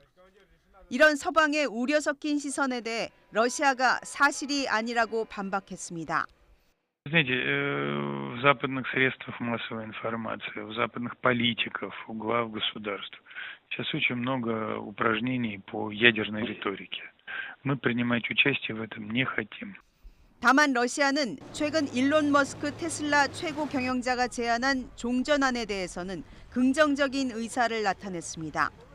일론 머스크는 러시아가 점령한 우크라이나 4곳의 주민투표를 재실시하고 영토 합병 여부를 다시 결정하는 종전안을 제안한 바 있습니다.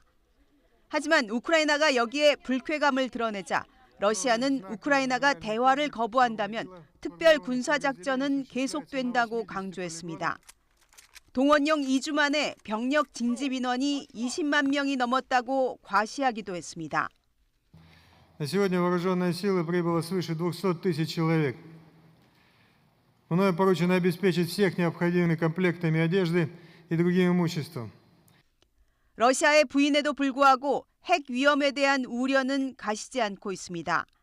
우크라이나군은 최근 루안스크주로 향하는 관문 도시 리만을 탈환한 데 이어 남부 헤르손에서도 빠르게 진격하고 있습니다. 우크라이나가 전쟁에서 선전할수록 러시아의 핵 도발 위험은 더 짙어지는 모양새입니다. YTN 김선입니다. 네, 이렇다 보니 우크라이나가 러시아 핵 공격 가능성에 대비해서 방사능의 인체 흡수를 막는 요오드화 칼륨 알약 배포에 나서고 있습니다. AP통신은 키이우시 의회를 인용해 이같이 밝히고 대피가 필요한 경우 방사능 오염 지역 주민들에게 요오드화 칼륨 알약을 나눠줄 거라고 전하고 있습니다. 그런가 하면 러시아의 우크라이나 점령지 병합선언에 대응한 유엔 총회 긴급회의가 오는 10일 열립니다. 이번 회의에서는 앞서 러시아가 거부권을 행사했던 점령지 병합에 대한 규탄 결의안이 다시 의제로 오를 전망입니다. 만약 유엔 총회에서 새 결의안이 채택이 되면 러시아에 대한 외교적 압박 수위를 높이는 효과가 있을 것으로 보입니다. 미국 최대 메모리 반도체 제조 회사 마이크론이 뉴욕주에 대규모 반도체 공장을 건설합니다. 바이든 행정부의 이른바 메이드 인 아메리카 행보가 속도를 낼 것으로 보이는데 이런 가운데 트위터 인수 계약 파기를 선언했던 테슬라 CEO 일론 머스크는 이를 또 번복했습니다. 이종수 기자입니다.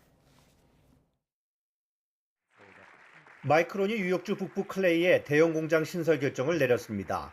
1,000억 달러, 약 142조 8천억 원이 투입될 예정입니다. It's exciting to note that this is the largest semiconductor facility investment ever made in the United States, right here in central New York. 마이크론은 미국에 연구개발센터를 두고 주로 일본과 타이완, 싱가포르 공장에서 반도체를 생산해왔습니다. 최근 조 바이든 대통령이 서명한 반도체 산업 육성법에 따라 미국에 대규모 공장을 건설하기로 한 겁니다. 반도체 산업 육성법은 미국의 반도체 공장을 짓는 기업들에 520억 달러, 약 74조 2천억 원의 보조금을 지급하고 25%의 세액 공제 혜택도 제공합니다. 이러한 통 큰 지원에 따라 메이드 인 아메리카 움직임은 가속화될 것으로 보입니다. 한편 석 달 전 인수계약 파기를 선언했던 일론 머스크가 또 입장을 번복해 트위터 인수를 원래대로 추진하기로 했습니다. 머스크는 트위터에 보낸 서한에서 인수계약 파기를 둘러싼 소송 중단을 요구하면서 440억 달러, 62조 8천억 원 규모의 계약을 그대로 진행하겠다고 밝혔습니다. 계약 이행을 강제하려는 트위터와의 법정 다툼을 10여일 앞두고 승소 가능성이 적어졌기 때문이란 분석입니다. There were all of these discovery rulings that she made, the judge made that largely favored Twitter. 머스크가 트위터 인수를 다시 진행한다는 소식에 트위터 주가는 22% 폭등한 52달러로 장을 마쳤습니다. YTN 이종수입니다. 전기차 보조금 차별 논란을 일으킨 미국 인플레이션 감축법을 놓고 핵심 동맹들로부터 분노의 반응이 나오고 있다고 미국의 월스트리트저널이 보도하기도 했습니다. 주요 무역 상대국들과 아무런 협의 없이 법이 만들어지면서 중국과의 경쟁을 위해 공동 공급망을 구축하려는 노력에도 차질을 초래할 것이라고 신문은 진단하고 있습니다. 특히 가장 강경한 반대론자는 한국이라면서 이창양 산업통상부 장관이 한미 FTA와 WTO 규정 위반 가능성을 제기했다고 소개했습니다. 관련해서 이 바이든 대통령 친서 관련 속보도 있는데 잠시 뒤에 또 취재기자 연결해서 내용 덧붙이겠습니다. 네, 보름 넘게 반정부 시위가 이어지고 있는 이란의 수도 테헤란에서 17살 여성이 숨진 채 발견된 사실이 뒤늦게 알려지고 있습니다. 현지 시각으로 4일 반관영 타스님 통신에 따르면 최근 니카 샤카라미가 테헤란의 한 거리에서 숨진 채 발견됐습니다. 시위대를 포함한 일부 시민들은 해당 여성이 경찰의 강경 진압으로 사망했다는 의혹을 제기하고 있습니다. 올해 노벨 물리학상은 양자정보과학연구의 선고자로 꼽히는 학자 3명이 공동 수상을 했습니다. 양자기술의 새 시대를 열 기반을 놓았다는 평가를 받고 있는데 이상순 기자가 소개합니다. 올해 노벨 물리학상은 10여 년 전부터 수상자로 예측됐던 연구자들에게 돌아갔습니다. 프랑스의 알랭 아스페, 미국의 존 F. 클라우저, 오스트리아의 안톤 차일링거 등 3사람입니다. 이른바 양자정보과학의 초석을 놓은 과학자들입니다. They received the prize for experiments with entangled photons, establishing the violation of Bell inequalities and pioneering quantum information science. 노벨위원회는 양자 얽힘 상태에 관한 획기적 실험에서 양자 컴퓨터와 양자 암호화 보안 통신 등의 연구 분야가 생겨났다고 설명했습니다. 공동 수상자 중 존 클라우저는 벨 부등식 위배를 최초로 실험적으로 입증했습니다. Well, it's been a long time. This is all work that I did more than 50 years ago. Work that started when I was a graduate student back. Wrote a paper in 1969 proposing to do an original experiment testing foundations of quantum mechanics. 공동 수상자 중 프랑스의 아스페는 클라우저의 최초 실험 후에도 1980년대 이를 보완하는 실험을 고안해 완성도를 높였습니다. 이들의 양자 정보과학 연구는 보안성이 보장되는 정보 전달과 양자 컴퓨팅, 센싱 기술 등의 분야에서 잠재력을 지닌 것으로 평가받고 있습니다. 양자 역학적 얽힘을 활용한 정보 전송을 양자 원격 전송이라고 하지만 이는 스타트rek에 나오는 순간이동과는 전혀 무관하다는 것이 수상자들의 설명입니다. Ich kann Ihnen ganz stolz sagen, das ist für nichts gut. Das mache ich nur aus Neugierde, weil ich von der Quantenphysik von Anfang an, wo ich zum ersten Mal davon gehört habe, vollkommen begeistert war. 노벨 상금은 1,000만 크로나, 약 13억 원이며 수상자 3명은 상금을 3분의 1씩 나눠받게 됩니다. 노벨위원회는 물리학상에 이어 5일에는 화학상, 6일 문학상, 7일 평화상, 10일 경제학상 수상자를 차례로 발표할 예정입니다. YTN 이상순입니다. 감사원 유병호 사무총장이 대통령실 고위 관계자에게 보내는 문자 메시지가 취재진 카메라에 잡히면서 논란이 확산하고 있습니다. 유 총장은 오늘 오전 정부 서울청사에서 국무회의 시작 전 오늘 또 제대로 해명 자료가 나갈 겁니다. 이 무식한 소리 하지 말라는 취지입니다. 라는 휴대전화 메시지를 이관섭 대통령실 국정기획수석에게 보냈습니다. 해당 사실이 알려진 뒤 중립성 위반 논란이 불거지자 감사원은 해명 자료를 내고 부인했습니다. 서해 공무원 피격 사건 감사가 절차 위반이라는 기사에 대해 질문이 있었고 사무총장이 해명 자료를 내겠다고 알려줬을 뿐이라는 건데 실제로 감사원은 이 같은 내용의 해명 자료를 배포한 바 있습니다. 대통령실도 이관섭 국정기획수석이 감사원 유병호 사무총장과 문자를 주고받은 경위에 대해 언론 보도 확인 차원이라고 밝혔습니다. 대통령실 관계자는 관련 보도에 대해 사실 여부를 문의한 것이라며 내용을 봐도 정치적으로 해석할 만한 어떤 대목도 발견할 수 없다고 말했습니다. 특히 대통령실은 여러 부처와 여러 기관 기사에 대해 확인 절차를 거치고 있고 국민이 보는 언론에 크게 난 기사면 당연히 문의할 수 있다며 문의 그 이상도 이하도 아니라고 설명했습니다. 네, 국정원 산하기관의 전직 부원장이 재직할 당시 사무실에서 술판을 벌이는 등 사적으로 사무실을 사용했다는 의혹이 앞서 직원들에 의해 제기됐는데요. 네, 경찰이 이 의혹과 관련해 사무실과 전 부원장 자택 등 강제 수사에 나선 것으로 YTN 취재 결과 확인됐습니다. 취재기자 연결합니다. 윤성훈 기자. 네, 사회일부입니다. 아까 속보로 잠깐 나갔었는데 경찰이 압수수색을 시작했다고요? 네, 서울경찰청 반부패 수사대는 오늘 오후부터 국가안보전략연구원 사무실을 압수수색하고 있습니다. 오전에는 전직 부원장 조모 씨 자택을 압수수색한 것으로 확인됐는데요. 경찰이 조 씨가 사무실을 사적으로 사용했다는 의혹과 관련해 강제 수사에 착수한 겁니다. 앞서 연구원 직원들은 조 씨가 지난 2020년 10월부터 1년 2개월 동안 연구원 사무실 일부 호실을 사적으로 썼다는 의혹을 제기했습니다. 해당 호실에서 술파티가 벌어지기도 했고 외부 여성이 출입하기도 했다고 주장한 것으로 전해졌습니다. 또 조 씨가 부하 직원들에게 폭언했다는 호소도 한 것으로 알려졌습니다. 의혹이 제기되자 국정원은 사실이라면 있을 수 없는 일이라면서 지난달 진상조사에 착수했고 최근 수사를 의뢰했습니다.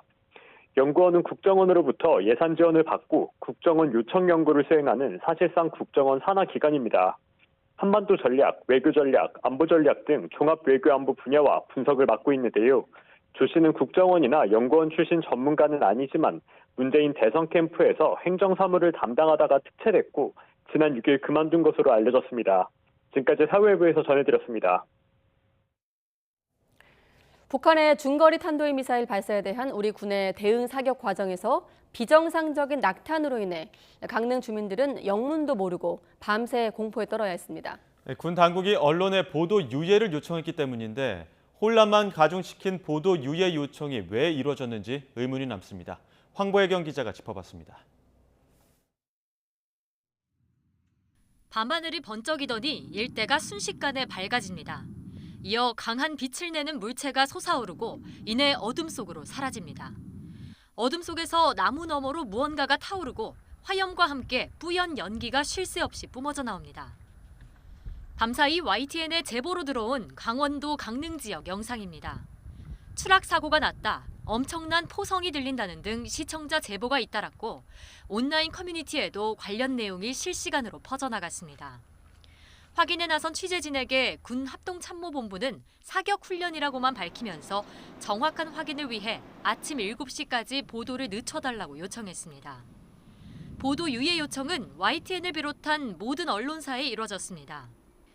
날이 밝아서야 군 당국은 북한 중거리 탄도미사일 발사에 따른 한미 대응 사격이 진행됐다고 공식적으로 밝혔습니다. 그런데 이 과정에서 미사일 한 발이 비정상적으로 떨어지는 사고가 발생했다고 설명했습니다. 뒤늦게 해당 사실이 언론에 보도됐지만 이미 항공기 추락, 미사일 폭발과 같은 각종 의혹이 퍼져나간 뒤였고 관련 보도를 하지 않은 언론에 대한 항의도 잇따랐습니다. 군 당국이 사고를 숨기려 한 게 아니냐는 목소리도 나오는 가운데 군의 보도 유예 요청이 부적절했다는 지적도 나옵니다. 정부가 사진에 세서 문제가 되는 거라면 그건 충분히 엠바고를 걸고 보도 유예를 요청할 수 있죠. 이미 주민들이 불안해하고 혼란이 빚어지고 있는 그런 상황에서 군이 아침 7시까지 보도 유예를 요청했다는 건 사실은 이건 상식적으로 잘 이해가 안 되는 부분이죠. 군 관계자는 정확히는 한미 지대지 미사일 사격에 대한 보도 유예를 요청한 거라면서 현장 확인을 거쳐 미사일 낙탄 사실을 알리게 됐다고 해명했습니다. 영문도 모른 채 밤새 불안에 떨어야 했던 강릉 주민들. 중대한 국가 안보 상황에서 낙탄 사고까지 나면서 국민의 알 권리가 뒷전으로 미뤄졌다는 비판은 쉽사리 가라앉지 않을 거로 보입니다. YTN 황보혜경입니다. 우편을 통해 필로폰을 대량으로 밀반입해 유통하고 투약한 일당이 붙잡혔습니다. 모두 불법 체류 중인 외국인이었는데요. 이들이 들여온 필로폰이 무려 100억 원어치에 달한 것으로 조사됐습니다. 양동훈 기자의 보도입니다. 방 안에 들이닥친 경찰이 마약을 발견합니다. 해외에서 마약을 밀반입해 유통해온 일당이 경찰에 붙잡혔습니다. 지난해 10월 중간 판매책 1명을 체포한 것을 시작으로 총책까지 모두 40명을 검거했습니다. 모두 불법 체류 중인 태국인이었습니다. 특히 총책 A씨의 집에서는 필로폰 1.3kg과 대마는 물론 야바라 불리는 신종 합성 마약 등 각종 마약류가 쏟아져 나왔습니다. 경찰은 이들이 밀반입한 필로폰이 3kg, 100억 원어치에 달했다고 밝혔습니다. 이들은 마약을 콜라겐 등 건강식품 사이에 숨긴 뒤 국제 특급 우편을 통해 국내에 밀반입한 거로 조사됐습니다. 이렇게 국내에서 마약을 투약하다 적발되는 외국인의 수가 매년 급증하고 있습니다. 지난 2017년 932명이던 외국인 마약 사범은 지난해 2,339명으로 4년 만에 2.5배로 늘었습니다. 지난해 서울에서 택배를 통해 마약을 대량 밀반입한 태국인 조직이 검거되기도 했습니다. 최근에 국제 택배를 통한 마약류 밀반입이 급증하고 있고 외국인 밀집 지역으로 불법 마약류를 빈번하게 거래하는 등 유통이 크게 증가함에 따라 전문가들은 애초 우리나라로 마약이 들어오지 않도록 국내 반입책과 해외 마약 공급책 간의 연결고리를 차단해야 한다고 지적합니다. 한번 국내에 마약이 들어오면 이후 통제가 불가능에 가깝다는 겁니다. 마약을 근절하기 위한 가장 좋은 방법은 국경선을 차단하고 그 국경선 차단에 있어서 국가정보기관이 외국과의 국제사법 공조가 원활하게 이루어질 때 가장 효과적인 정책을 만들어낼 수는 있는 거죠. 따라서 경찰은 국가정보원, 관세청과 협조해 해외에서 우편을 통해 들어오는 마약 의심 물건에 대한 감독을 더 강화하기로 했습니다. YTN 양동훈입니다. 최근 젊은 층의 마약 투약 문제가 불거진 가운데 정부가 내년에 청소년 대상 마약 실태 조사에 나설 계획입니다. 조규홍 보건복지부 장관은 오늘 국정감사에서 10대에서 20대 마약 사범이 크게 늘고 있다는 국민의힘 서정숙 의원의 지적에 이같이 답했습니다. 정부는 5년에 한 번 18세 이상을 대상으로 마약류 투약 실태를 조사하는데 청소년의 투약 실태에 대한 공식 조사는 이루어지지 않고 있습니다. 정신질환으로 치료를 받고 있는 40대가 흉기를 들고 파출소에서 난동을 부리다 경찰에 제압됐습니다. 지난 2일 오후 3시 50분쯤 부산 학장동 학장파출소에 40대 A씨가 흉기를 들고 들어가 오늘 죽을 거다라는 등의 말을 하며 근무자를 위협했습니다. 당시 파출소 근무자 2명은 A씨에게 흉기를 내려놓으라고 설득을 하다가 테이저건으로 제압한 뒤 정신병원으로 응급 입원시켰습니다. 어제 오후 5시 20분쯤 경북 구미시 구포동의 한 전자부품 업체에서 난 큰 불이 14시간 만에 꺼졌습니다. 화재 당시 공장 직원들은 모두 대피했지만 소방관 3명이 화상을 입어 병원으로 옮겨졌고 3만여 제곱미터의 공장 1개 동이 불에 탔습니다. 소방은 인접 소방서 인력과 장비까지 모두 투입하는 대응 2단계를 발령해 진화에 나섰지만 샌드위치 패널구와 적재된 물품이 타면서 연기가 많이 나 진화에 어려움을 겪었습니다. 지갑을 가져오지 않았다면서 편의점에 가짜 휴대전화를 맡기고 담배 등 1,500만 원어치의 물건을 가로챈 40대 남성이 구속됐습니다. 피의자는 지난 7월부터 대구 지역의 편의점을 돌며 가짜 휴대전화를 맡긴 뒤 나중에 계산하겠다면서 담배 10여 부를 받아가는 식으로 20여 차례에 걸쳐 물건을 훔친 혐의를 받고 있습니다. 김원웅 전 광복회장의 횡령 혐의를 수사하고 있는 검찰이 광복회 사무실 등을 압수수색했습니다. 김 전 회장은 지난 2020년부터 국회 안에 운영하던 카페 수익금을 빼돌려 쓴 혐의로 앞서 국가보훈처는 지난 2월 김 전 회장이 6천만 원이 넘는 비자금을 조성했다고 고발했습니다. 지난달 27일 서울 신림동 고시원에서 건물주를 살해한 혐의를 받는 30대 세입자가 구속 상태로 검찰에 넘겨졌습니다. 경찰은 피의자가 고시원에 10년 정도 살다가 떠나는 날 금품을 노리고 범행한 것으로 판단해 살인에서 강도 살인으로 혐의를 변경했습니다. 10대 양아들에게 음식물 쓰레기를 먹이고 고데기로 화상을 입히는 등 5년간 학대해온 50대 부부가 징역형을 선고받았습니다. 재판부는 피고인들이 피해 아동에게 치유하기 힘든 정신적 상처를 남겼다며 부인에게 징역 2년, 남편에게는 징역 8개월에 집행유예 2년을 선고했습니다. 코로나19 주간 위험도가 2주 연속 낮음을 기록한 가운데 국내에서도 오미크론 변이의 새로운 하위 변이 바이러스가 검출됐습니다. 취재기자 연결합니다. 김연아 기자. 네, 사회 2부입니다. 네, 유럽과 미국에서 확산하고 있는 새로운 변이 바이러스죠. BF7 변이가 국내에서도 검출됐다고요? 네, 그렇습니다. BF7 변이는 BA5 변이의 하위 변이로 8월에 처음 검출돼 현재까지 15건이 확인됐습니다. BF7 변이는 유럽과 미국 등에서 확산하고 있는데 BF7 변이가 유행하는 독일과 프랑스, 벨기에에선 2, 3주간 확진자가 증가하고 있습니다. 방역당국은 다만 이들 국가에서도 사망자 감소세는 지속하고 있다고 설명했는데 전파력과 위험도 등과 관련해서는 좀 더 연구가 진행되어야 하는 상황입니다. 변이 바이러스 검출에도 코로나19 확진자는 감소세를 이어가고 있습니다. 오늘 확진자는 3만 4천여 명으로 수요일 기준으로 13주 만에 최저 확진자가 나왔고 감염 재생산 지수도 6주 연속 1 미만을 기록했습니다. 덕분에 코로나19 주간 위험도도 2주 연속 수도권과 비수도권 모두 낮은 수준에 머물렀습니다. 위중증 환자는 333명, 사망자는 16명입니다. 다만 전반적인 안정세에도 재감염 비율은 최근 한 달 사이 가장 큰 폭으로 상승했는데요. 방역당국은 오미크론 변이에 대응하기 위한 2가 개량 백신 접종이 11일부터 시작된다며 추가 접종을 통해 올겨울 재유행에 대비해달라고 당부했습니다.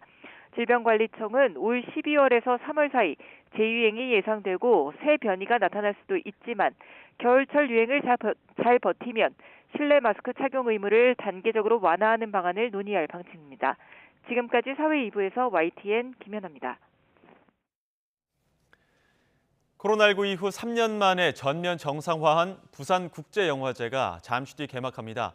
공식 초청 작품을 포함해 모두 350여 편의 세계 각국 영화와 OTT 콘텐츠가 관객들을 만나는데요. 개막식을 앞둔 부산 영화의 전당 연결해 보겠습니다. 홍상희 기자. 네, 부산 영화의 전당 앞에 나와 있습니다. 네, 잠시 뒤면 개막식이 열릴 텐데 지금 현장 분위기 어떻습니까? 네, 제 뒤로 보이는 영화의 전당 야외 무대에서 오늘 저녁 7시부터 개막식이 시작됩니다. 이곳은 벌써부터 축제 분위기를 느낄 수 있는데요. 뒤를 보시면 관객들은 벌써 입장을 했고요. 5시 반부터는 국내외 영화인들의 레드카펫 행사가 시작됩니다. 레드카펫 행사에서는 이준익 감독과 송강호, 박해일 배우 등 국내 영화인들과 양조희 배우, 고레에다 히로카즈 감독, 하세료 배우 등 해외 영화인들이 참석할 예정입니다. 18년 만에 부산국제영화제에 참석하는 양조희 배우는 오는 개막식에서 올해의 아시아 영화인상을 수상하게 되고요. 개막작인 이러한 영화 바람의 향기가 오후 8시쯤 상영됩니다. 올해로 27세를 맞는 부산국제영화제의 슬로건은 다시 마주보다입니다. 지난 2년 동안 코로나19 여파로 온라인이나 객석거리 등 반쪽으로 치러질 수밖에 없었던 영화제가 올해는 3년 만에 모든 프로그램이 정상 운영됩니다. 그만큼 관객들의 기대도 커지고 있습니다. 네, 올해 부산국제영화제에서 주목할 만한 영화와 프로그램 어떤 것들이 있을까요? 네, 모두 71개국에서 350여 편이 넘는 영화가 관객들을 만납니다. 모든 영화들이 훌륭하지만 가장 주목해야 할 화제작으로는 오늘 상영될 개막작 바람의 향기와 폐막작으로 선정된 한 남자를 둘 수 있겠는데요. 이 바람의 향기는 이란의 하디 모하게흐 감독의 작품으로 인간과 자연에 대한 깊은 성찰을 담고 있습니다. 일본의 이시카와 케이 감독의 한 남자는 14일 폐막작으로 상영됩니다. 올해 칸 영화제 황금 종려상 을 받은 슬픔의 삼각형, 베를린 영화제 황금 공상 수상작인 알라카스의 여름도 초청이 됐습니다. 2009년 기억하실 겁니다. 3D 시대를 열었던 아바타의 후속작 아바타 물의 길이 12월 개봉을 앞두고 있죠. 이곳 부산국제영화제에서 15분짜리 푸티지 영상이 처음으로 공개됩니다. 지난해 OTT 넷플릭스 작품만 초대됐었는데 올해는 온스크린 분야가 확대됐습니다. 이준익 감독의 윤더, 라스 폰 트리에 감독의 드라마 킹덤 엑소더스 등 9편의 신작이 공개됩니다. 오는 8일부터는 이영애, 하정우, 강동원, 한지민 배우를 관객들이 직접 만날 수 있습니다. 액터스 하우스 프로그램에 참여해서 관객들과 1시간 동안 직접 소통하는 시간을 갖습니다. 아시아 최대의 영화축제 부산국제영화제 오는 14일까지 열흘 동안 진행이 됩니다. 관객들도 모두 17만 명이 참석할 것으로 보입니다. 지금까지 부산 영화의 전당에서 YTN 홍상입니다. 내일도 흐리고 비가 내리며 기온이 크게 오르지 못하겠습니다. 내일 서울의 아침 기온은 13도로 오늘보다 더 낮겠고 한낮에도 19도에 머물면서 종일 쌀쌀하게 느껴지겠는데요. 겉옷으로 체온 조절 잘해주셔야겠습니다. 현재 동풍의 영향을 받는 동해안 지역에는 계속해서 비가 이어지고 있습니다. 모레까지 강원, 영동 많은 곳에 150mm 이상, 경북 북부 동해안에도 최고 50mm의 비가 더 내리겠고요. 내륙에도 약한 비나 빗방울이 떨어지는 곳이 있겠습니다. 내일 아침 기온은 오늘과 비슷하겠습니다. 내일 서울의 아침 기온은 13도, 대전은 14도, 대구는 15도, 부산은 17도로 출발하겠고요. 낮 기온은 오늘보다 1도에서 또 3도가량이 낮겠습니다. 내일 서울의 한낮 기온은 19도, 대전과 광주는 21도, 대구는 20도를 보이겠습니다. 토요일에는 올가을 들어서 가장 쌀쌀한 날씨가 찾아오겠고요. 한글날 연휴에는 대부분 지역에 가을비가 지날 전망입니다. 지금까지 날씨 정보였습니다. 가장 빠른 종합뉴스 뉴스큐 마치겠습니다. 이어서 이브닝 뉴스가 방송됩니다. 시청해주신 여러분 고맙습니다.